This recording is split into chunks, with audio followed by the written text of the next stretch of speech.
Hey, it's a pretty nice time here. Just looking forward, having a good time.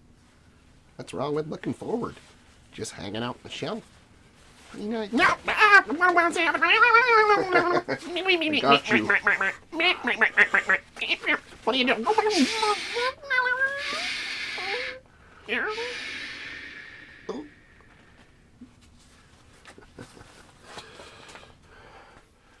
It had to be done. No more of this madness.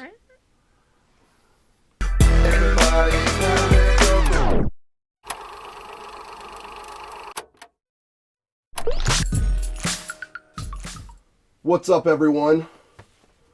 I'm the devastating Just Cause, and this is DJC Game Studios. Let's wake our friend up. Ow!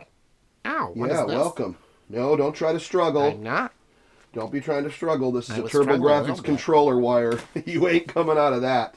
I love Yeah. Turbografx. You should be cowering. I'm not really cowering. It's DJC. No. That's right. And I'm about to put an end to what you're doing But I'm magic. by taking a little sample. Oh, what type of sample? A silly sample? Like a fun, silly sample? I'm excited to find out. What's the... Ow! No. That hurt a little bit.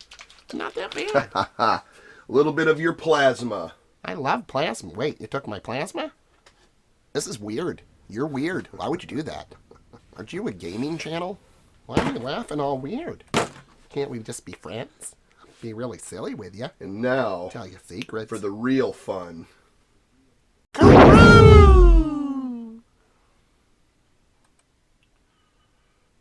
The wizardry. Are we even doing a gaming show anymore?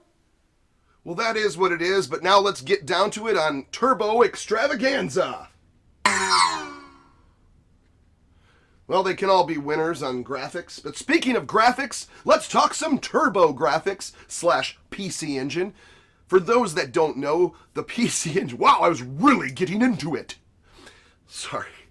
For those that don't know, the Turbografx 16 was the American version of the PC Engine over in Japan. A highly successful video gaming machine. More successful than Nintendo. So they said, well, how do we bring that over to America? Well, they made some bad decisions and said, well, no, they can't accept it as a PC Engine, which we would have, because they have literally thousands and thousands of games in their arsenal that are super fun. And it was around the time of Super Nintendo and Sega Genesis, and they were like, throw your toys away, or whatever they called it. Or was that the 3DO one? I always get them mixed up. But it was Turbografx 16 time. And they marketed it as the Turbografx. And most of these games here, when they come in this style box, like the actual Turbografx labeled box, they are the most expensive. One of the most expensive gaming systems to collect for today. And right now it's considered the most beloved and underrated. Back then it was one, they just didn't understand it, how it was marketed. A limited run, they didn't port everything from PC Engine. So you only had a limited run of games. I myself picked up a Turbografx. I kind of dug the underdog. I dug the games. And then we want to talk shooters. This was a shooter machine. It had a masterpiece of shooters. Vertical shooters, horizontal shooters. My favorite of all time, you all know, is Air Zonk. Air Zonk, colorful, full of cartoony sprites. Just a 16-bit masterpiece. The music in this game, I could jam it out like without the game. I find myself humming these tunes.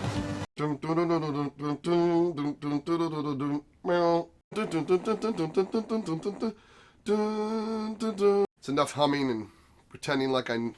Anyways, let's get back to the shooters. So, Air Zonk was my favorite. I used to love it. And, remember the end screen used to flash? Like...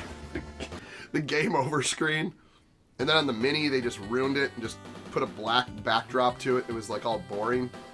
Were people like having seizures or something?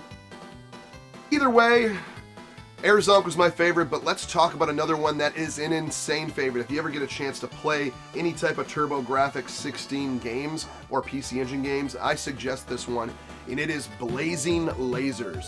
Blazing Lasers is a fast-paced arcade shooter, vertical shooter, insane, fun, fast-paced moving graphics, insane power-ups.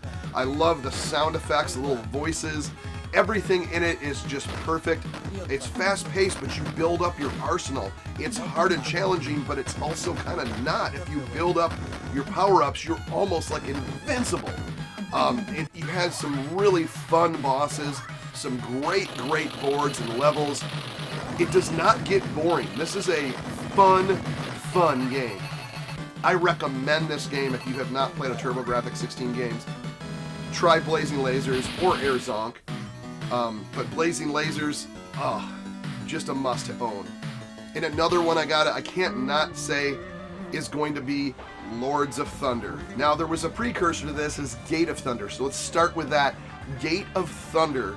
I was introduced to this when I bought my Turbo Duo, which was the CD and HU or HU card combo with everything built in, all the cards, because there were so many add-ons and stuff like that, they decided to make one whole unit called Turbo Duo, and it had everything from your Super CD, your CDs, your arcades, everything would work on this machine, right? And to this day I have a PC Engine Duo modded to play Japan and American games.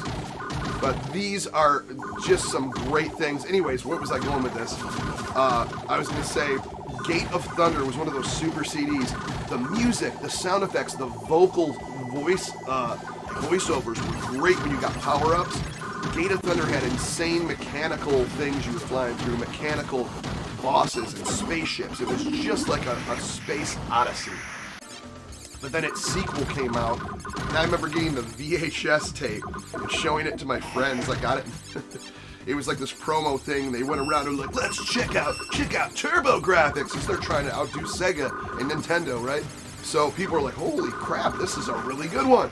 And it was Lords of Thunder.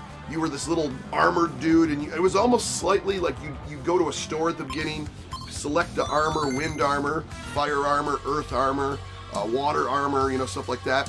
And then you go to a desert planet, an ice planet, a lava planet, a forest planet, a water, So it was like really diverse in so many different levels. The bosses were insanely huge sprites. Even some of the mini bosses it was just a delight to look at. And the soundtrack was like super heavy metal. Like, hey, it was the 90s, right? It was some 90s heavy metal. It was like, Anyway, I'm not showing it any justice, but Lords of Thunder, amazing. Another one you can't go without saying is Super Star Soldier. What I always loved about Super Star Soldier were those little rings that you shot, like the ring or discs. Like that was like my favorite weapon in that. I don't know what it was. It was just a big ringy spread shot. But it had some Blazing Labors or Lasers vibes, but I can't remember which came first. I guess we'll find out when we pull it up here. But Blazing Lasers, Superstar Soldier, Arizonk, Gate of Thunder, and Lords of Thunder. If you want to get into some Turbografx 16 shooters or PC Engine shooters, those are the ones I'd recommend starting off with because they are absolutely beautiful and they are fun. Now, without further ado, I need to get my plasma that I have now converted into this plasma flamingo repellent cannon. It's going to do some practice fires.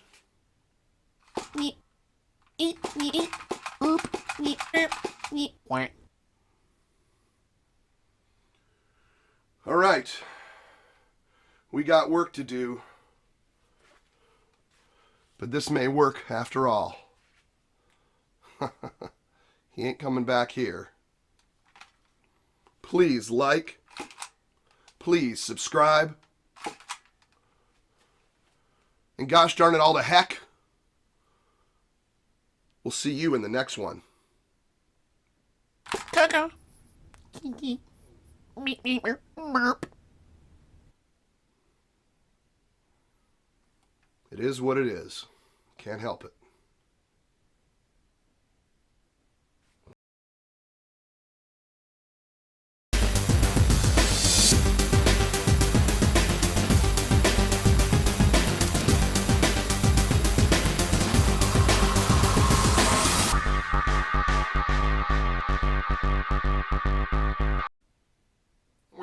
Believe it or not,